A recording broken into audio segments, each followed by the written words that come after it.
Après ce choc incroyable en Ligue des Champions entre le Real Madrid et le Bayern Munich, il n'y a qu'une seule chose qui est sur toutes les lèvres. La polémique. Une décision arbitrale a littéralement fait exploser les réactions et attention, certains parlent même d'un véritable scandale. Et la réaction des joueurs, elle ne s'est pas fait attendre. Elle a été immédiate, à vif. Sur le terrain, dans le vestiaire, la colère était totale. Et puis il y a cette phrase de Jude Bellingham qui résume absolument tout. C'est une blague. Pour les joueurs, c'est clair, il n'y a pas de doute, l'arbitre vient de changer le cours du match. Et ça ne s'arrête pas là, bien sûr. Dès le lendemain, les grands journaux européens n'y vont pas de main morte. Les mots sont forts.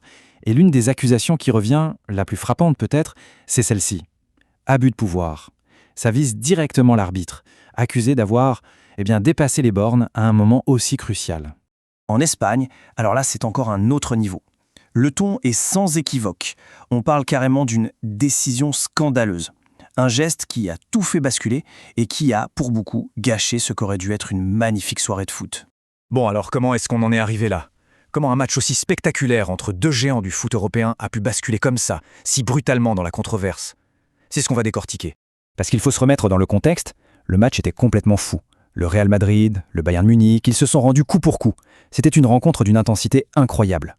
Vraiment, le décor était planté pour une nuit de football mémorable. Mais finalement, pas pour les raisons qu'on attendait. Et puis, le moment qui change tout. Tout a basculé en l'espace de quelques secondes à peine. On va revenir sur cette action, ce moment précis qui a mis le feu aux poudres. On est à la 86e minute. Imaginez, il ne reste que quelques minutes à jouer, le score est hyper serré, la tension est à son comble. Et c'est là, à ce moment précis, que tout dérape. Regardez bien, l'action est d'une rapidité folle. Ça se passe en 5 secondes. Une faute qui au départ a l'air assez anodine. Camavinga qui garde le ballon quelques instants, l'arbitre qui s'approche et pam, deuxième carton jaune. 5 petites secondes, un geste et des conséquences énormes. Camavinga est expulsé et le Real se retrouve à 10. Justement, 5 secondes, c'est ça qui est dingue. Alors, comment une action aussi brève a pu provoquer une telle indignation, un tel tollé international ? Qu'est-ce qui, dans cette décision, a été si controversé pour qu'on en arrive à parler de scandale ? Eh bien, une partie de la réponse, elle se trouve dans les réactions qui ont suivi. Et sans surprise, c'est la presse espagnole, surtout la presse pro-madrilène, qui a été la première à sortir l'artillerie lourde. Prenez Marca, le grand quotidien sportif. Le lendemain, le titre est sans appel « Quelle injustice, un tollé mondial !» Ça résume parfaitement le sentiment de trahison qui a envahi des millions de supporters ce soir-là. Et alors, argument principal, c'est quoi ? C'est que la sanction était complètement disproportionnée par rapport à la faute. Ils vont même jusqu'à dire que la décision de l'arbitre frôlait l'abus d'autorité. Les mots sont forts. L'autre grand journal AS, il va encore plus fort. Eux, ils ne passent pas par 4 chemins. Ils qualifient la décision de « jamais vu à ce niveau ». En gros, pour eux, c'est un truc totalement exceptionnel et surtout inexplicable. Et l'analyse est cinglante, c'est le mot.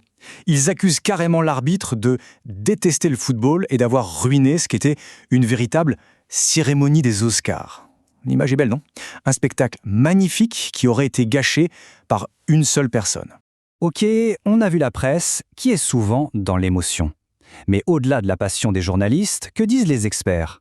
D'anciens arbitres internationaux, des gens qui connaissent le règlement sur le bout des doigts, ont aussi analysé ce moment. Et c'est là que ça devient super intéressant, parce qu'on a 2 écoles. D'un côté, il y a la thèse de l'erreur de l'arbitre. L'ancien arbitre Mato Laoz, par exemple, suggère qu'il était peut-être distrait, qu'il n'a pas réalisé que c'était un deuxième jaune. Mais de l'autre côté, on a la faute du joueur. Eduardo Iturralde, un autre expert, dit que oui, l'arbitre a mal géré la situation, mais que de base, Camavinga n'aurait pas dû toucher le ballon. Et Jorge Valdano, qui est quand même une figure emblématique du Real Madrid, il penche plutôt du premier côté. Pour lui, c'est une double erreur de l'arbitre et surtout, une sanction beaucoup trop sévère pour un match d'un tel enjeu. Et ce sentiment d'injustice, il ne s'est pas arrêté aux Pyrénées. Très vite, ça a dépassé les frontières espagnoles.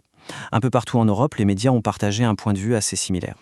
Par exemple, en Italie, la Gazzetta dello Sport reconnaît que Camavinga a peut-être été un peu naïf, mais qualifie la sanction de clairement excessive. En Angleterre, The Sun est encore plus direct. Pour eux, la décision est tout simplement absurde. Alors, où est-ce qu'on se situe dans tout ça ? Et finalement, toute cette affaire nous laisse avec 2 lectures, 2 narratifs complètement opposés pour expliquer ce qui s'est passé cette nuit-là. D'un côté, on a l'histoire d'une injustice scandaleuse, celle d'un arbitre qui, peut-être distrait ou sous pression, a surréagi et a gâché un match majeur. Et de l'autre, on a l'histoire d'une décision qui est peut-être sévère, oui, mais qui a été provoquée par l'erreur d'un joueur qui a manqué de lucidité au pire moment possible. La question finale, elle est donc là. Naïveté du joueur ou abus d'autorité de l'arbitre ? qu'est-ce qui a vraiment défini cette rencontre? Ce qui est sûr, c'est qu'un seul geste a suffi pour faire basculer un match de légende dans l'histoire. Mais pas forcément pour les bonnes raisons.